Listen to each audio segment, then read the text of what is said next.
What's up everyone? Welcome back to my YouTube channel.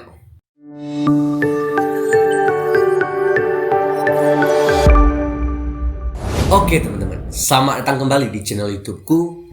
Kali ini pembahasan kita sedikit berbeda. Mungkin sedikit sama juga dengan channel-channel yang lain. Ya, kali ini kita nggak bakalan bahas anime ataupun ngebahas tokusatsu ya. Seperti kemarin ada Ultraman dan Kamen Rider. Nah, jadi beberapa hari kemarin aku sempat memfoto setup dari tempat syuting aku ini, lalu menguploadnya di sosial mediaku dan bertanya kepada teman-temanku, enaknya bahas apa ya selanjutnya? Banyak dari mereka yang mengatakan lanjut aja bahas Ultraman-nya, dan juga ada yang mengatakan bahas yang horror band. Lalu aku bales nih, oke, tapi kamu buat dulu di Word, terus kirim ke aku, ntar coba aku bacain, kemungkinan bisa aku ceritain. Nah, jadi salah satu temanku malah benar-benar mengirim sebuah cerita horornya. Ya, aku sempat baca sedikit sih, rada-rada mengerikan tapi terlalu singkat. Dan saat aku membacanya, aku juga mengingat beberapa kejadian horor yang pernah aku alami ya, karena membaca kejadian yang dialami oleh temanku ini. Nah, tanpa berlama-lama lagi, langsung saja kita menceritakan ceritanya, yaitu cerita horor saat musyawarah.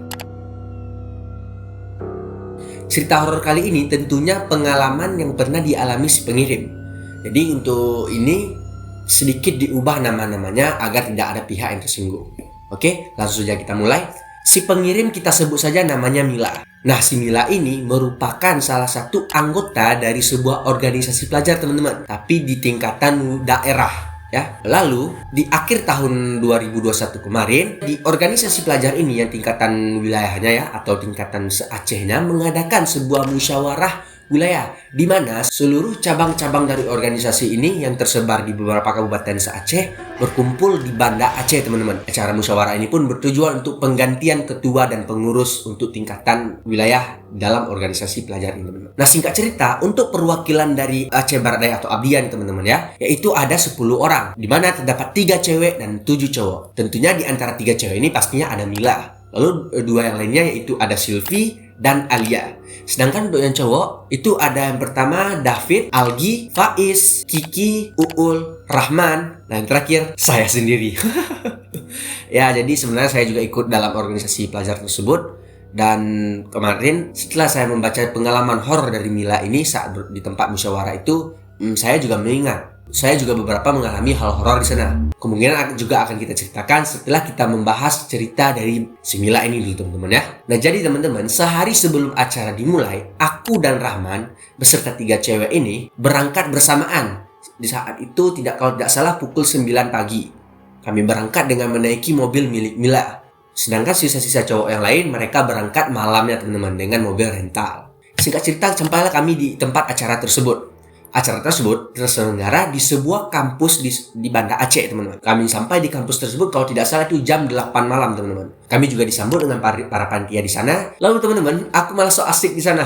Ya, aku membuat kebisingan, terus aku berkata, wah, ini bukan acara musyawarah, tapi ini kita pelatihan ulang masuk organisasinya nih, teman-teman. Aku ya sedikit teriak-teriak gitulah. Terus kenalan juga dengan para panitianya. Lalu para panitia pun mengantarkan kami ke kamar kami masing-masing. Sebenarnya bukan kamar sih, yaitu ya ada sebuah kelas kosong, lalu diletakkan ambal tikar gitu ya, kami bergabung di sana. Lalu kami berpisah dengan para cewek-cewek di lantai 2 karena untuk kamar para cewek itu berada di lantai 2, sedangkan kamar para cowok berada di lantai 3. Dan acara berada di lantai 4 di sebuah aulanya kalau tidak salah, teman-teman ya.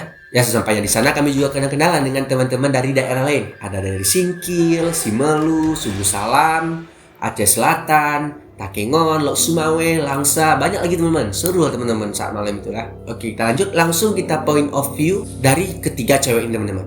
Ya, kalau cewek tentunya saat sampai di sebuah tempat, hal yang paling penting bagi cewek itu adalah kamar mandi. Si Mila pun bertanya kepada panitia, "Kak, kamar mandinya di mana?" Panitia pun menjelaskan, kamar mandi untuk cewek itu ada 2.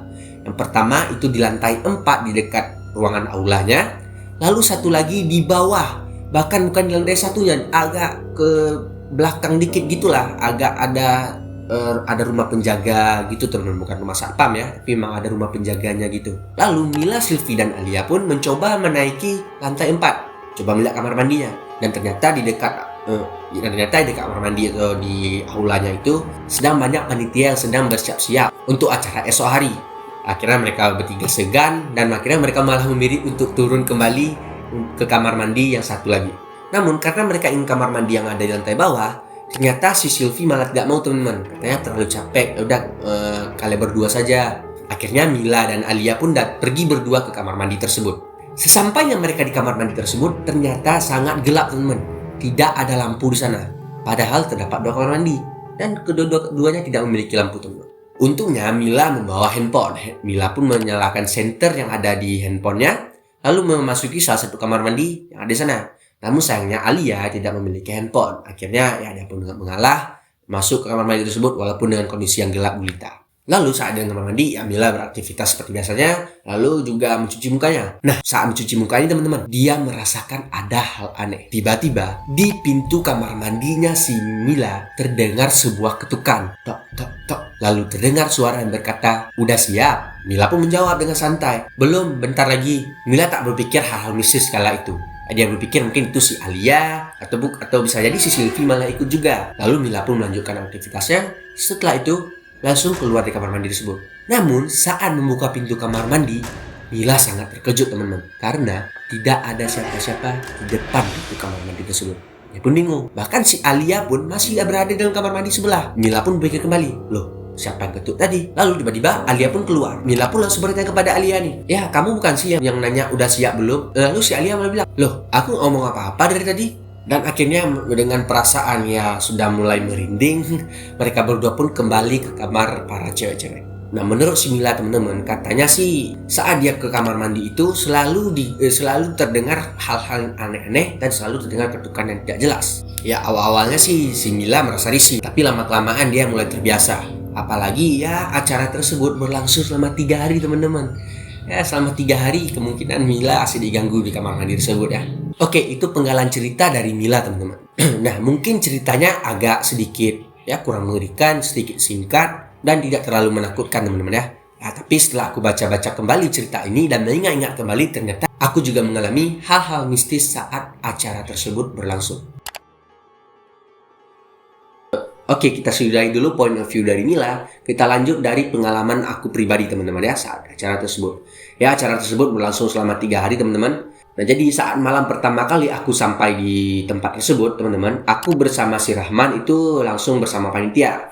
Kami sedikit mengkode-kode para panitia, "Bang, tapi lapar belum makan. Ada nasi lebih." Akhirnya mereka pun memberikan, "Oh, ini ada nasi lebih, makan terus kalian." Kami mengambil nasinya di lantai 4. Lalu aku mengajak Rahman nih ke sebuah tempat seperti kantin yang berada di depan gedung acara kami teman-teman ya. Namun salah satu panitia malah berkata, jangan ke sana. Jangan ke sana, Dek." "Loh, kenapa, Bang?" Aku tanya balik. Terus dia bilang, "Jangan terlalu ribut ya. Itu yang di depan gedung acara kita ini adalah markas mahasiswa teknik." Wih, aku pun terkejut teman-teman ya.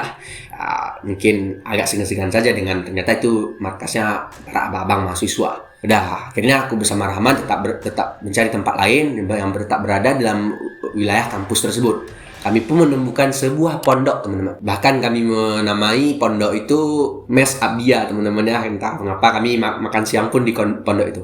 Oke, lanjut. Nah, jadi di malam pertama itu aku dan Rahman sedikit bingung karena para cowok-cowok lain belum sampai teman-teman ya. Kami makan di pondok itu sambil melihat ke sekeliling kampus karena pondok itu pun berada di tengah kampus teman-teman. Kalau tidak salah itu di dekat musolanya. Lalu aku juga melihat ternyata di dalam kampus tersebut ada sebuah TK teman-teman ya. Lalu aku melihat gedung-gedung fakultas yang lain berada di sana. Namun aku sedikit kaget teman-teman karena aku seperti melihat seseorang sedang mengintai kami dan dia berada di salah satu kelas yang ada di sana. Ya, masalahnya ini kelasnya itu berada di lantai 2. Ya, siapa sih udah malam-malam gini masih berada di kelas dan malahan kelasnya itu gelap teman. Ya, tapi entah mengapa aku seperti melihat ada sesosok bayangan seperti sedang mengintai kami.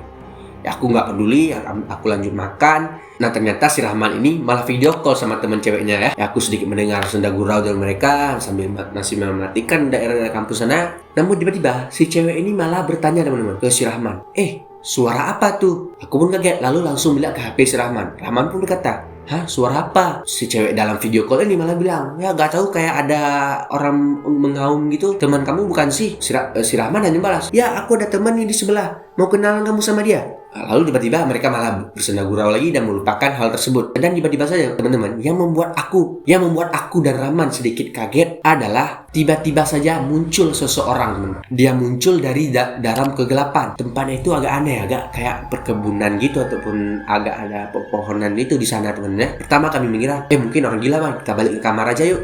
Namun si Rahman malah berpikir positif. Alah, mungkin penjaga ataupun orang-orang yang sering melewat ke dalam kampus ini. Nah, itu kejadian di malamnya, teman-teman.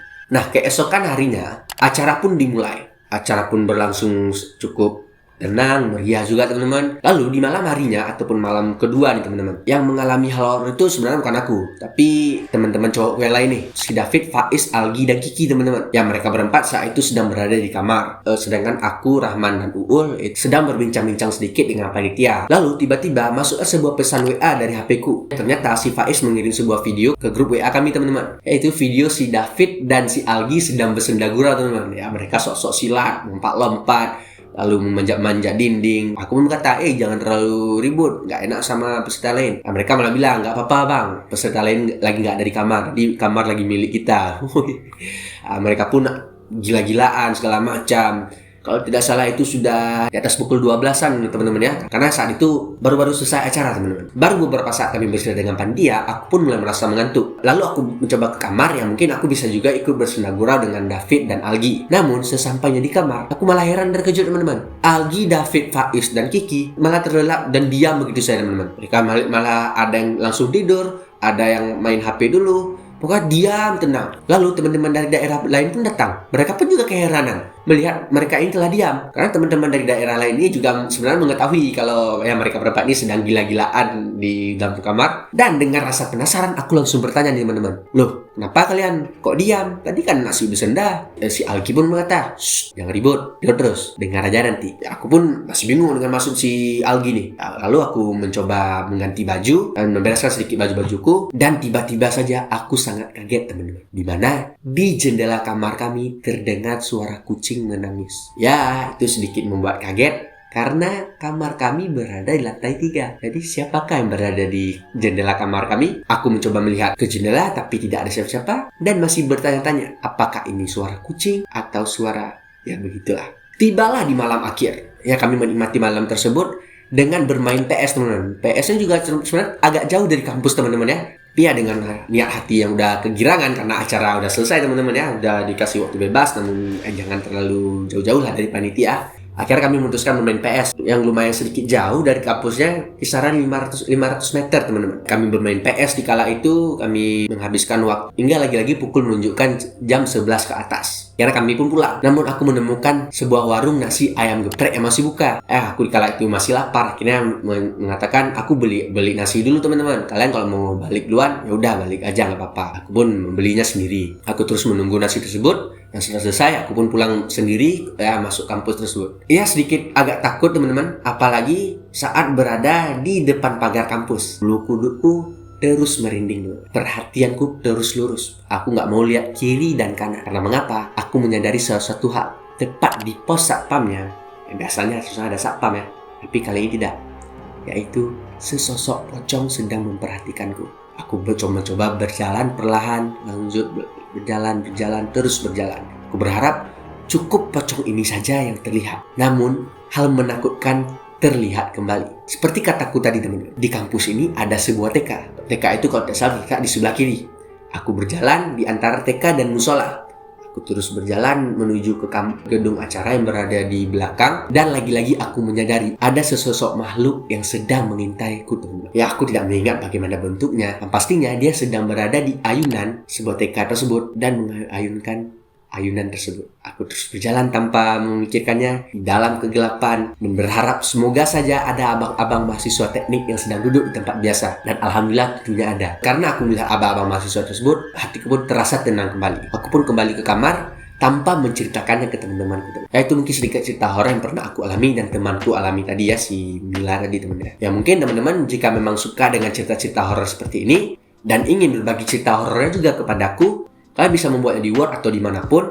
lalu mengirim kepadaku teman-teman. Kalian bisa mengirim ke email yang aku letakkan di deskripsi teman-teman. Mungkin teman-teman bisa mengirim pengalaman atau kejadian horor yang ke sana, dan kita bisa cerita dan bahas bersama-sama di sini. Nah, tapi kalau memang teman-teman menyukai cerita-cerita horor yang baru saja aku ceritakan tadi, nah kebetulan sekali nih, aku baru saja menyelesaikan sebuah mahakaryaku teman-teman, yaitu sebuah buku berbentuk novel yang berjudul Tasapo. Nah, ini sebuah penyakit yang ada di daerahku ataupun sebuah istilah di daerahku. Di buku ini aku menceritakan semua pengalaman-pengalaman pribadiku dan pengalaman saudara-saudaraku ya mengenai tentang hantu ya. Lalu aku fiksikan teman-teman ke dalam sebuah buku novel ini. Untuk teman-teman yang menginginkan buku ini, kalian bisa menghubungi link yang ada di bawah atau juga bisa men-DM aku di Instagram. Insya Allah bakal aku balas. Serta bisa menghubungi juga nomor HP yang telah aku sediakan di deskripsi video ini. Ayo hubungi langsung, mari kita baca buku ini.